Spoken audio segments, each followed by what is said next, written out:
دیکھو مہمان کی 3 قسمیں ہوتی ہیں. کتنی قسمیں ہیں جی؟ پہلی قسم ہے بندہ آ جائے، ہم کہتے ہیں یہ جائے نہ، اے چلے جانا یار، 2-4 دن رہ کے جاؤ یار، اچھا یار او چلو چائے پی لو یار، چلو روٹی کھا لو. ہم چاہتے ہیں یہ کسی بہانے بیٹھا رہے، ہمارے گھر سے یہ جائے نہ. یہ مہمان کی پہلی قسم ہے. کون سی ہے؟ دوسری قسم میں آ جائے، ہم کہتے ہیں جلدی سے یار خلاصی ہو، اچھا یار باقی باتیں بعد میں کر لیں گے، اگر کوئی ضروری بات ہے تو فون پہ بات کر لینا، اچھا میرا کام جلدی ہے مجھے جانا ہے. ہم کہتے ہیں یہ نکلے فٹافٹ. تیسری قسم ہے کہ ہم چاہتے ہیں یہ میرے گھر میں داخل ہی نہ ہو. ایسا ہی ہے نا جی؟ اب مسجد کس کا گھر ہے؟ اونچی بولو یار ذرا، اور اونچی آواز سے بولو. ہم اللہ کے نزدیک مہمانوں کی کون سی قسم میں رکھتے ہیں؟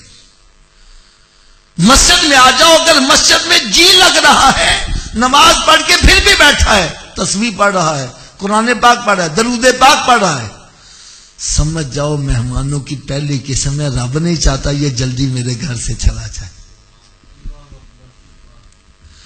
اور اگر مسجد میں آیا ہے جلدی جلدی ٹھونگے مار کے بھاگنے کی کرتا ہے، سمجھ جاؤ مہمانوں کی دوسری قسم ہے رب نہیں چاہتا کہ یہ میرے گھر میں زیادہ دیر ٹھہرے.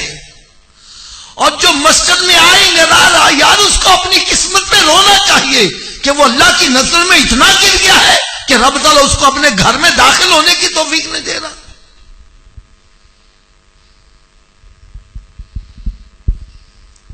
یہ بات اچھی طرح ذہن نشین کر لو، بندہ اپنی ہمت سے مسجد میں نہیں جا سکتا، جاتا ہے تو رب کی توفیق سے ہی جاتا ہے. یہ بات صحیح ہے یہ غلط ہے؟ میں تو یہ ببانگ دوہل کہا کرتا ہوں. آج کل جو ہماری مساجد میں فیسلٹیز موجود ہیں عام گھروں میں نہیں ہیں. کارپیٹ بچھے ہوئے ہیں، اے سی لگا ہوا ہے، پنکھے لگے ہوئے ہیں، ٹھنڈے گرم پانی کا بندوبست ہے. ہر گھر میں یہ سہولتیں میسر نہیں ہوتی ہیں تقریباً. اب چاہیے یہ کہ پورا محلہ ہی مسجد میں آ جائے، لیکن مسجد میں وہی آتا ہے جس کو رب توفیق دیتا ہے. آپ کو میں ایک مثال بڑی پیاری دیتا ہوں. ایک بندہ تھا نا، کسی کا غلام تھا، تو دونوں سواری پر سفر کر رہے تھے، نماز کا وقت ہو گیا. تو غلام نے کہا حضرت جی نماز پڑھ لیے. وہ کہتا یار مسجد آئے گی تو تم پڑھا دیں گے. خیر وہ مسجد آ گئی تو وہ خود باہر کھڑا ہو گیا، کہنا جا جا کے نماز پڑھے. اس نے نماز شروع کی، کچھ سرور آنا شروع ہو گیا، کچھ رکوع لمبے ہو گئے، کچھ سجدے لمبے ہو گئے، کچھ تسبیح پڑھنے لگ پڑا. وہ باہر کھڑا پریشان، وہ آواز دیتا ہے اوے او باہر نہیں آ رہا، تین کنے اندر پھاڑ لیا وے جڑا تین باہر نہیں آن دے رہا. کہنا جڑا تین اندر نہیں آن دے رہا میں باہر نہیں آن دے رہی.